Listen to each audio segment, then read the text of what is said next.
నేను చాలా బాగున్నాను. ఈరోజు అయితే క్యాన్సర్ గురించి మాట్లాడుకుందాము. మా ఆయనకి క్యాన్సర్ అని చెప్పాను కదా. మేమైతే ఇక్కడ గుంటూరులోనే నాట్కో క్యాన్సర్ సెంటర్ లో అక్కడికి వెళ్ళాము. టెస్ట్లు అయి చేశారు. టెస్ట్లు అవి చేసి ఇంకా అదే క్యాన్సర్ గడ్డ ఉంది, అది పసటికి అడ్డం పడుతుంది, ఆహారం అరుగుదల పేగు, అందుకే ఆహారం అరగట్లేదు అని చెప్పింది. ఆపరేషన్ చేయాలి అర్జెంట్ గాని. ఆయనేమో పసిపిల్లైని అని చెప్పి అది కంట్రోల్ అవడానికి స్టంట్ వేసాడు. ఆ ఆహార పేగు అది పసటికి అది బ్లాక్ అవ్వకుండా ఆ గడ్డకి అడ్డం పడకుండా మడత పెట్టి స్టంట్ వేసారు అనమాట. అదేమో అది వేసిన తర్వాత 40 రోజుల వరకు ఆపరేషన్ చేయకూడదు అన్నారు. ఆ 40 రోజుల దాకా ఈ టెస్టులు ఇవన్నీ సరిపోయినాయి. 25 రోజులు ఉన్నాం హాస్పిటల్లో. కరెక్ట్ గా పోయిన సంవత్సరం ఉగాది రోజు అమావాస్య రోజు ఆపరేషన్ అనమాట కన్ఫర్మ్ చేశారు. ఈయనైతే ఆ రోజు అయితే వద్దన్నాడు అనమాట. ఏం కాదులే, ఆ రోజు అయితే స్పెషల్ డాక్టర్ వచ్చారు లండన్ నుంచి. ఆయన వేరే ఏదో మిషన్ కొత్తది ఉంటే వాళ్ళకి ఎక్స్ప్లెయిన్ చేయడానికి, వాళ్ళకి ఎక్స్ప్లెయిన్ చేస్తే ఇంకా ఆపరేషన్ ఆయన చేశారనమాట. లండన్ నుంచి వచ్చారు ఆయన, స్పెషలిస్ట్ డాక్టర్. ఆరోగ్యశ్రీ మీదే చేశారు ఆపరేషన్ కూడా. ఆపరేషన్ చేసినాక ఒక 10 రోజులు అయితే ఉన్నాం హాస్పిటల్లో. ఆపరేషన్ చేసే రోజు వాళ్ళు ఏం జరిగినా మాకు సంబంధం లేదు, ఈ పెద్ద ఆపరేషన్ పేగులకు సంబంధించింది కాబట్టి అని చెప్పి మా చేత సంతకాలు చేయించుకొని వీడియో తీసుకొని మా అబ్బాయి చేత నా చేత ఆపరేషన్ లోపలికి తీసుకెళ్లారు. ఉదయం 10 గంటలకు తీసుకెళ్లారండి, సాయంత్రం 7 అయింది. మా అబ్బాయి నేను ఉన్నాము. మా అల్లుడు వచ్చాడు కానీ వద్దులే ఇంటికి వెళ్ళిపో, సాయంత్రం వద్దు అని చెప్పాము. అందరికేమో 10 మంది 20 మంది వచ్చారు హాస్పిటల్లో. మేమిద్దరం దిక్కులేని వాళ్ళలాగా అలాగే ఉన్నాం హాస్పిటల్ అనమాట. చాలా భయం వేసింది మాకు. పెద్ద మొత్తం ఇస్తాం కాబట్టి ఏం జరుగుతుందో చెప్పలేము, ఆయన బాడీ ఎలా రియాక్ట్ అవుతుందో ఏమని అన్నారు.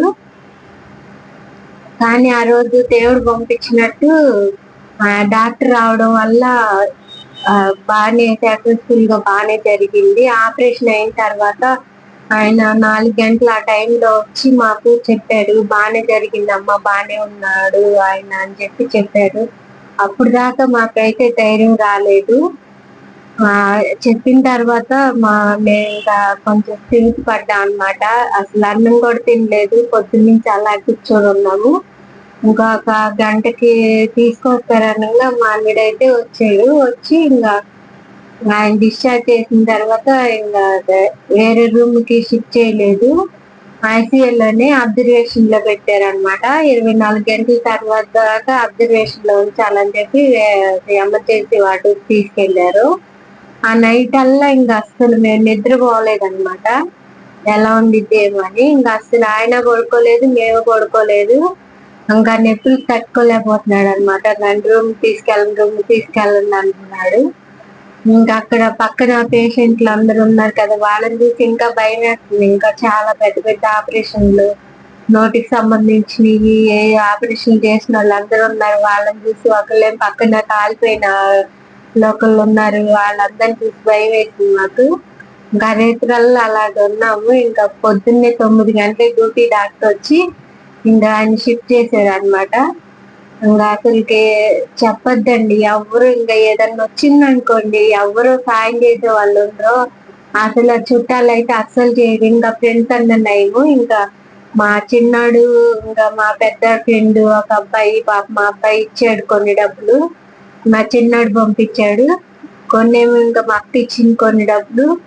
ఇంకా అలా అనమాట. ఇంకెవరు ఉండరు సాయం చేసేవాళ్ళు. మళ్ళీ ఎవరికన్నా ఫోన్ చేసినా గానీ ఒకవేళ డబ్బుల కోసమే చేస్తున్నారేమో అని చెప్పి ఫోన్లు కొట్టిరు అనమాట. మనం ఎప్పుడైనా సరే హెల్త్ ఇన్సూరెన్స్ తీసుకోవాలండి. మనం ఎప్పుడు ఏమొచ్చిద్దో తెలీదు. ఈయనకి కూడా మాకు అసలు మేము అనుకోలేదు. అసలు డాక్టర్ అన్నీ అయిపోయారు అనమాట. ఏంటి ఏం అలవాటు లేవు, ఎలా వచ్చింది ఏంటి, ఇది అసలుకి రాకూడదని. ఈయనేమో పొలాలకి మందులే కొడటానికి వెళ్ళేవాడు అనమాట. ఆ పొలాలు మందులు కొట్టడానికి మాస్క్ అది వేసుకోకుండా ఏం లేకుండా అలా కొట్టడం వల్ల గాలికి అదంతా పీల్చుకొని పురుగుల మందుది అంతా దాని వల్ల వచ్చి ఉంటది అని చెప్పి అన్నారు ఆయన. ఇంక ఎలా అయితే ఏమైంది, ఏ విధంగా అయితే అండి వచ్చిందండి. వచ్చిన తర్వాత చాలా వెయిట్ తగ్గిపోయాడు, వీక్ అయిపోతున్నాడు. నాకేమో భయం వేసింది. ఇంకా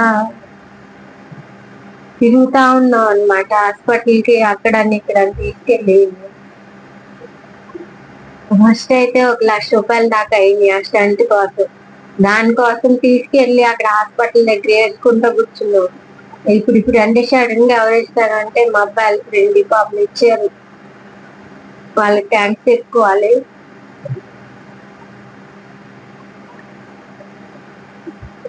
మా అబ్బాయి మా చిన్నోడు వెళ్ళి ఒక 4-5 నెలలు అయింది.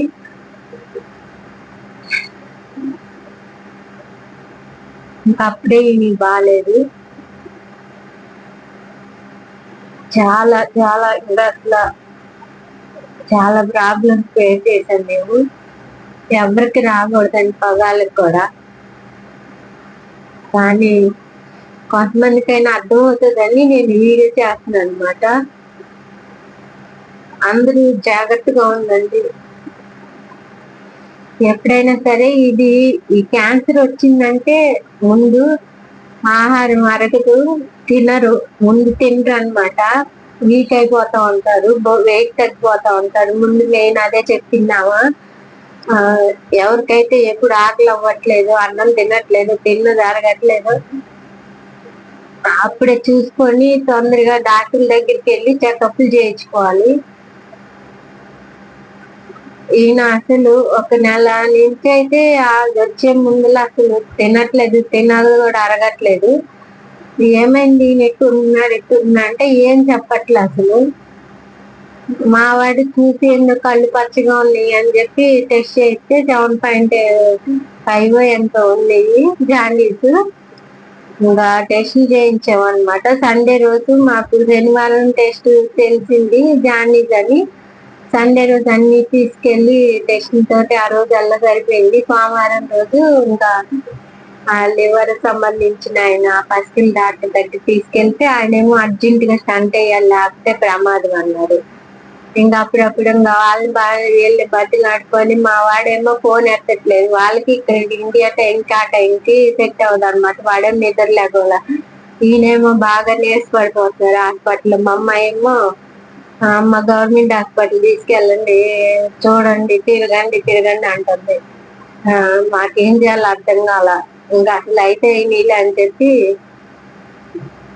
ఇంకా వేపించాం అనమాట. ఆ రోజు ఇమీడియట్ గా వేసారు. మధ్యాహ్నం కల్లా డబ్బులు సెట్ చేసి 75,000 80,000 కట్టించుకున్నారు. మా టెస్టులకి 20,000 దాకా అయింది. స్టంట్ వేసాడు ఆయన, వేసి పంపించాడు అనమాట. 5 రోజులకి రండి, కదలకుండా ఉండాలని చెప్పి. 5 రోజుల వరకు బయటకు వెళ్ళొద్దని. ఇంకా అవి కొంచెం జాండీస్ కంట్రోల్ అయినాయి. 5 రోజులకు మళ్ళీ టెస్ట్ చేస్తే అది గడ్డ అని చెప్పి మాకు చెప్పలేదు, 15 రోజులు చెప్పాడు. 5 రోజులకి రమ్మని మళ్ళీ తర్వాత వారం రోజులకి రమ్మన్నారు. మళ్ళీ వారానికి చెప్పి 15 రోజులు చెప్పారు. ఇది క్యాన్సర్ గడ్డమ్మా, ఆపరేషన్ చేయాలి తొందరగా. ఇంటికి ఎలా వచ్చింది అర్థం కావట్లే నాకు, అది చిన్నది ఉంది, అడ్డం పడింది అని చెప్పి. అది పసరు తిట్టికి పసరు రిలీజ్ చేసే పేగుకి అడ్డం పడటం వల్ల, పసరు రిలీజ్ చేయకపోవడం వల్ల ఆహారం అరగట్లేదు అనమాట. అది క్రిటికల్, అది ఆపరేషన్. ఆ పేగులన్నీ తీసి జాగ్రత్తగా మళ్ళీ సెట్ చేసి అదంతా తీసి ఆ గడ్డి కూడా మనకి ఇచ్చారండి డబ్బాలో పెట్టి. అది కూడా టెస్ట్ పంపించారు, అది ఏ స్టేజ్ లో అయిందని. మేము స్టార్టింగ్ లో చూసుకోవడం వల్ల ఇంకా మంచిదైంది. ఇంకా ఫస్ట్ స్టేజ్ కాబట్టి ఏం అవ్వలేదు, అంత ఎఫెక్ట్ అవ్వలేదు. తర్వాత ఒక 3 నెలలు కీమోలు పెట్టారనమాట. మళ్ళీ ఆ కీమోల కోసం 3 నెలలు తిరగాల్సి వచ్చింది. 15 రోజులకు ఒక కీమో పెట్టారు. మళ్ళీ ఫ్యూచర్ లో రాకుండా ఉండటానికి, ఆ క్యాన్సర్ కణం అనేది నశించుకోవడానికి ఆ కీమోలు పెట్టారు. ఆ కీమోలు పెట్టినప్పుడు ఒళ్ళంతా మచ్చలు వచ్చేసింది. ఇంకా ఇంకా ఈయన కొంచెం వయసులో ఉండటం వల్ల తట్టుకోగలిగాడు. ఇంకా చాలా మంది అయితే తట్టుకోలేరు. ఆ కీమోలకే చాలా వరకు ఇదైపోతారు. బాగా తినాలన్నమాట. ఈ వచ్చిన వాళ్ళు బాగా తిండి తినాలి కానీ తినలేరు. ఈయన మాత్రం బాగా తినేవాడు. పెట్టినవన్నీ రోజుకు 2 గుడ్లు, పాలు, ఇంకా కొబ్బరి నీళ్లు అవి తాగమన్నారు. ఇంకా బత్తాకాయ జ్యూస్, ఇంకా మొత్తం బాగా మటన్ అన్ని బాగా పెట్టమన్నారు డాక్టర్మ. ఎంత తింటే అంత మంచిదని. మళ్ళీ తగ్గిన వెయిట్ అంతా మళ్ళా పెరిగాడు అనమాట. కీమోల్ టైంలో కానీ బాగా కొంచెం ఒళ్ళంతా షేక్ వచ్చేసేది. ఆ కీమోలు పెట్టినప్పుడు ఒక 2 రోజులు మాత్రం జ్వరంలా వచ్చేసేది అనమాట. తర్వాత మళ్ళీ మామూలుగా ఉండేవాడు. అలా 3 నెలలు కీమోలు పెట్టారు. హాస్పిటల్ తిరగడమే సరిపోయేది. ఆయన తీసుకొని నేను అలానే తిరుగుతాను. మా వాడైతే నన్ను ఇంకా 10 రోజులు హాస్పిటల్లో ఉన్నప్పుడు వాడు నైట్ ఉండేవాడు. నేనేమో ఇంటికి వచ్చి క్యారెట్ తీసుకొని వెళ్తా ఉండేదాన్ని. ఇంకంతే అండి, ఎవరు వచ్చి చూసిన వాళ్ళు లేరు, పట్టించుకున్న వాళ్ళు లేరు. అప్పుడే మా అమ్మాయి ఇంకా కొన్ని విషయాల తర్వాత వేరే వీడియోలో మాట్లాడుతున్నాము. అందరికీ నా వీడియోస్ కానీ నచ్చినట్టయితే లైక్ చేసి, షేర్ చేసి, సబ్స్క్రైబ్ చేయండి.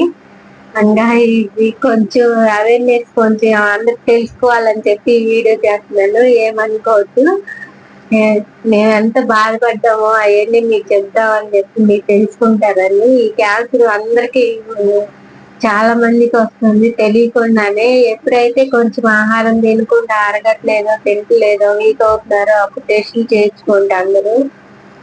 నా వీడియోస్ కానీ నచ్చినట్టయితే లైక్ చేసి కొంచెం సపోర్ట్ చేయండి నాకు. ఇంకా ఉంటానండి. నమస్తే అందరికి. బాయ్ అండి.